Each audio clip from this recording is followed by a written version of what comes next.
ख्वाजा मोइनुद्दीन चिश्ती के बारे में जानकारी। ख्वाजा मोइनुद्दीन चिश्ती का इतिहास। चिश्ती 1192 ईसा पूर्व में भारत में आए थे और बाद में इन्होंने भारत में ही सूफी मत में चिश्ती संप्रदाय की शुरुआत की। भारत में कई स्थानों पर घूमने के बाद मोइनुद्दीन चिश्ती अजमेर में स्थायी रूप से बस गए। अजमेर में ख्वाजा मोइनुद्दीन चिश्ती की प्रसिद्ध दरगाह अजमेर शरीफ के नाम से जानी जाती हैं। इनके मुरीद या चाहने वाले इन्हें ख्वाजा साहब या गरीब नवाज के नामों से याद करते हैं। इनके एक शिष्य शेख हामिदुद्दीन नागौरी ने नागौर राजस्थान पास सुवल गांव में अपना केंद्र बनाकर इस्लाम का प्रचार किया। चिश्ती का सिलसिला संगीत को ईश्वर प्रेम का महत्वपूर्ण साधन मानता है। मोइनुद्दीन चिश्ती का पूरा नाम ख्वाजा मोइनुद्दीन हसन चिश्ती है, जो भारत के महान सूफी संतों में गिने जाते हैं। इनके जन्म एवं जन्म स्थान के बाद में अलग अलग राय हैं। माना जाता है कि 1141 में इनका जन्म ईरान के इस्फहान शहर में हुआ था। इस्लाम धर्म के अनुयायी चिश्ती ने हनफी, मतुरीदी से अरबी तथा फारसी का ज्ञान प्राप्त किया। इनका स्वभाव एवं तरीका एक समाज सुधारक था। ईरान में इन्होंने कुछ वर्षों तक धार्मिक पाखंड तथा बुराइयों को समाप्त कर एक नए पंथ की शुरुआत चश्त शहर से की, जहां से इनका उपनाम चिश्ती पड़ गया। जब 12वीं सदी में ख्वाजा मोइनुद्दीन चिश्ती भारत आए तो उन्होंने हिंदू मुस्लिम एकता, धार्मिक कट्टरता को समाप्त करने के प्रयत्न किए। एक सन्यासी जीवन बिताते हुए लोगों को सही तौर तरीके बताने के साथ साथ इस्लाम के प्रचार का कार्य करते रहे। भारत जैसे धार्मिक देश में उनके विचारों का आमजन पर बहुत अधिक प्रभाव पड़ा। धीरे धीरे उनकी ख्याति दूर दूर तक फैलती गई। हिंदू मुसलमान को समान रूप से मानने वाले ख्वाजा मोइनुद्दीन चिश्ती ने इस्लाम की बंदिशों के बावजूद संगीत व कव्वाली को ईश्वर भक्ति का मार्ग बनाया। बड़ी संख्या में लोग सूफी संत बनने लगे। कव्वाली, समाख्वानी और उपन्यासों को जरिया बनाकर इन्होंने आम लोगों को ईश्वर भक्ति का मार्ग दिखाया। इस कार्य में मोइनुद्दीन चिश्ती को कई हिंदू शासकों का विरोध भी झेलना पड़ा, मगर धीरे धीरे वो उनके विचारों तथा चमत्कारों के मुरीद होकर उनके शिष्य बन गए। ख्वाजा मोइनुद्दीन चिश्ती की मृत्यु। मोइनुद्दीन चिश्ती साहब की मृत्यु से जुड़ा किस्सा बेहद रोचक है। 633 हिजरी में उनका देहांत अजमेर में ही हुआ था। हजरत बख्तियार काकी को उन्होंने अपना उत्तराधिकारी घोषित किया था। उनके जनाजे की नमाज ख्वाजा फखरुद्दीन, जो इनका पुत्र था, इनके द्वारा पढ़ी गई। ख्वाजा मोइनुद्दीन चिश्ती को अपनी मृत्यु से एक दिन पूर्व आभास हो गया था कि अब उन्हें अल्लाह के पास जाना है। इस बाबत उन्होंने अपने शिष्यों से काकी को पत्र लिखवाया तथा आने को कहा। चिश्ती साहब ने अपने अंतिम दिन काकी को अपना सबसे विश्वसनीय एवं मोहम्मद साहब का भरोसा ना तोड़ना वाला बताकर उन्हें अपनी चप्पल कुरान पाक, उनका गालिचा काकी को दिया। इस घटना के बाद वो अपने कमरे में गए तथा सारी रात कुरान की आयतें पढ़ते रहे। सुबह जब अंदर जाकर देखा तो उनका मृत शरीर शिथिल पड़ा था। कहा जाता है कि उस रात को काकी को एक सपना आया था जिसमें मोहम्मद साहब स्वयं उनसे मिलने आए तथा कहा, मैंने अल्लाह के दोस्त ख्वाजा चिश्ती को अपने पास बुला लिया है। उन्होंने आप पर पूर्ण भरोसा किया है। आप अल्लाह के परम मित्र का भरोसा मत तोड़ना। ख्वाजा साहब की अजमेर दरगाह पर हर साल उर्स भरता है। ख्वाजा गरीब नवाज का इतिहास।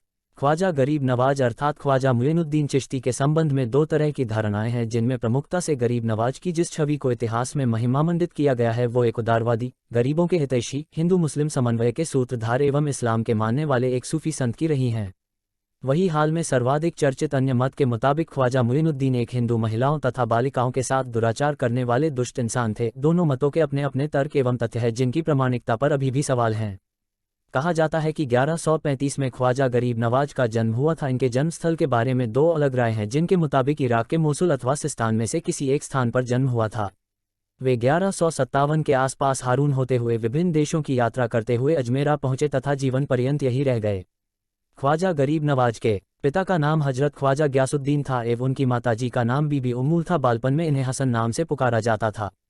जब ये 5 वर्ष के थे तभी गरीबों के प्रति उनके दिल में गहरी संवेदना थी। एक वक्त जब वे ईदगाह जा रहे थे तो एक गरीब बच्चे के तन पर फटे कपड़े देखकर इन्हें दया आ गई और अपने कीमती वस्त्र उतारकर उसे दे दिए थे।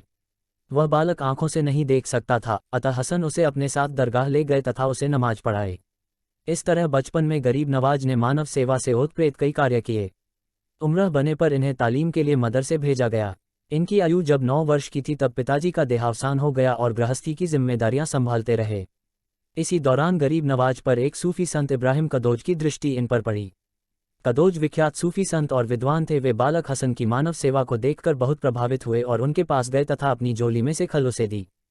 ख्वाजा ने जैसे ही गुरु द्वारा दी गई खल खाई तो उनके आचार विचार बदल गए। गरीबों की सेवा उनके जीवन का एकमात्र ध्येय हो गया। इसके उपरांत ख्वाजा कई देशों की यात्रा करते करते राजस्थान के अजमेर शहर आ पहुंचे। उस समय अजमेर में हिंदू शासक पृथ्वीराज चौहान का शासन था। ख्वाजा गरीब नवाज अपने साथियों के साथ राजा के ऊंटों को बांधने के स्थान पर डेरा डालकर बैठ गए।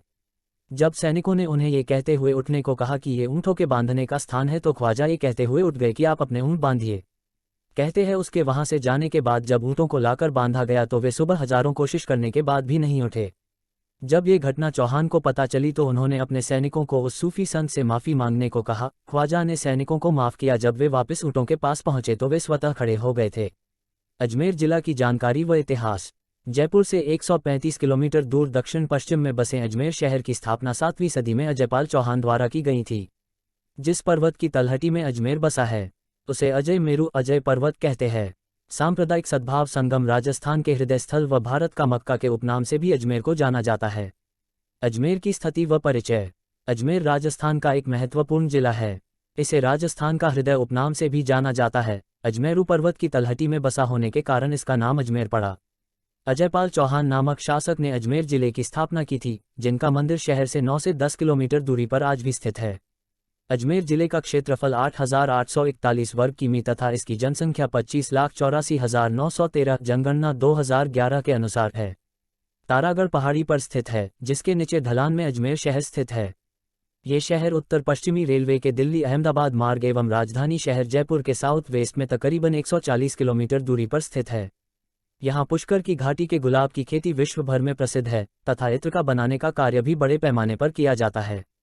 अजमेर जिले का इतिहास। रियासतकालीन राजस्थान में अजमेर क्षेत्र पर सर्वाधिक समय तक गुर्जर चौहान शासकों का आधिपत्य रहा है। प्राप्त ऐतिहासिक साक्ष्यों के अनुसार बिसलदेव चौहान नामक शासक ने इस शहर में 12वीं शताब्दी में अढ़ाई दिन का झोपड़ा नामक एक संस्कृत विद्यालय की स्थापना की थी।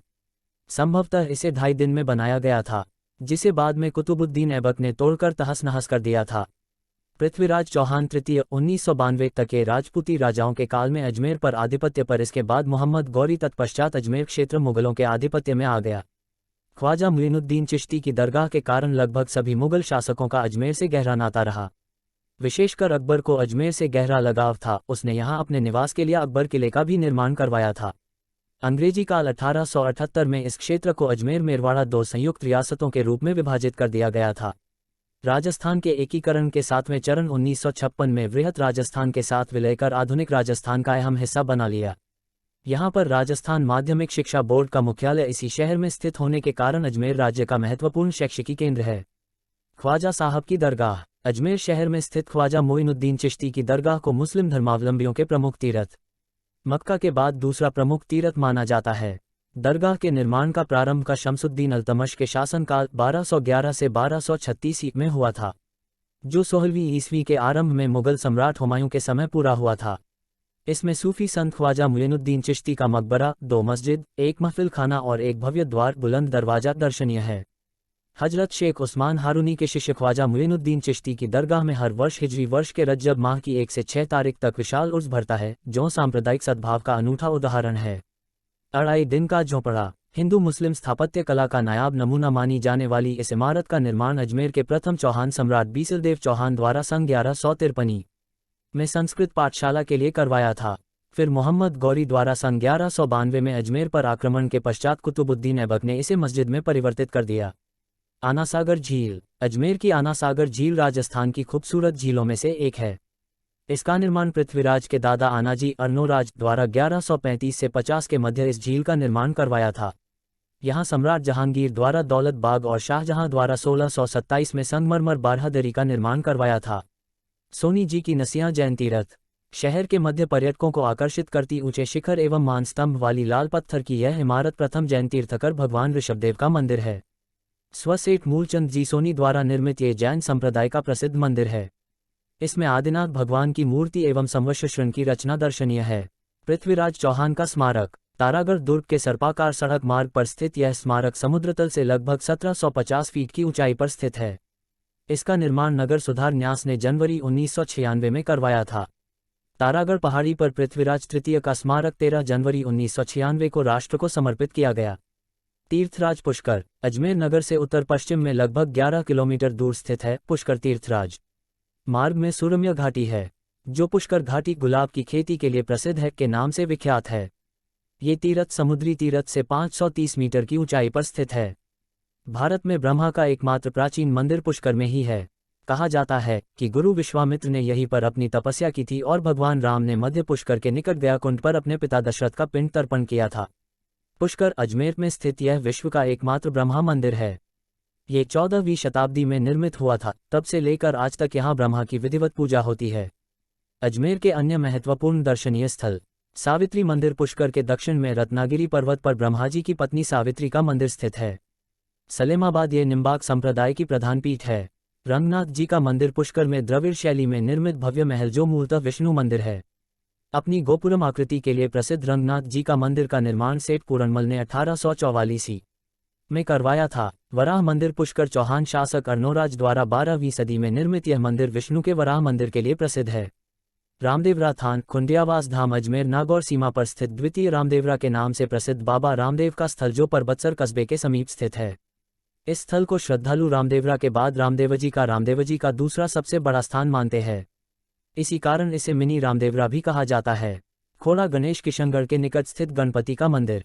नारेली अजमेर शहर में मदार के पास स्थित ये दिगंबर जैन तीर्थ स्थल है। आंतेड़ की छत्रियां अजमेर में स्थित दिगंबर जैन संप्रदाय की छत्रियां। पंचकुट पुष्कर के पास स्थित पौराणिक स्थल जहां माना जाता है कि पांडव अज्ञातवास के दौरान रुके थे। पंचकुंड कृष्ण अभयारण्य के नाम से भी प्रसिद्ध है। इसका अन्य नाम सुधाबाय है। हैप्पी वैली अजमेर में चारों तरफ पहाड़ियों से घिरे इस सुरम्य स्थल पर मनोरम झरना बहता है जो अति सुंदर लगता है। सोनकलिया ये स्थान राज्य पक्षी गोडावन की शरणस्थली है। फायसागर झील अजमेर वर्ष 1891 से 92 में अकाल राहत कार्यों के अधीन अभियंता श्री फॉय द्वारा निर्मित। इसमें बांडी नदी का जल एकत्र होता है। शाहजहानी मस्जिद दरगाह की इस इमारत का निर्माण शाहजहां द्वारा 1638 में करवाया गया था। मैगजीन या अकबर का किला मुस्लिम दुर्ग निर्माण पद्धति से बनाया गया ये राजस्थान का एकमात्र दुर्ग है। यह अकबर द्वारा वर्ष 1571 से 72 में सुरक्षित आवास स्थल के लिए बनाया गया था। सम्राट जहांगीर इसी दुर्ग की खिड़की में बैठकर जनता की फरियाद सुनते थे। सर थॉमस रो यहीं पर जहांगीर से मिला था। 1908 से राजपूताना अजायब घर राजकीय संग्रहालय इसी में है। तारागढ़ दुर्ग गढ़बीठडी अजमेरू अजमेर राजा अजयपाल द्वारा अजमेर शहर की बीठडी पहाड़ी पर 7वीं सदी में निर्मित। इसे राजस्थान का जिब्राल्टर भी कहा जाता है। मेवाड़ के राजा रायमल के युवराज पृथ्वीराज ने अपनी वीरांगना पत्नी तारा के नाम पर इसका नाम तारागढ़ रखा। प्रसिद्ध मुस्लिम संत मीरा साहब तारागढ़ के प्रथम गवर्नर मीर सैयद हुसैन की दरगाह स्थित। दरगाह में घोड़े की मजार भी है। टॉडगढ़ दुर्ग कर्नल जेम्स टॉड द्वारा निर्मित। पूर्व में ये स्थान बोराड़वाड़ा कहलाता था। यहाँ हम वीडियो को करते हैं एंड वीडियो अच्छी लगी हो तो लाइक करे, कमेंट करे और शेयर करे अपने दोस्तों को। मिलते हैं अगली वीडियो में, तब तक के लिए धन्यवाद।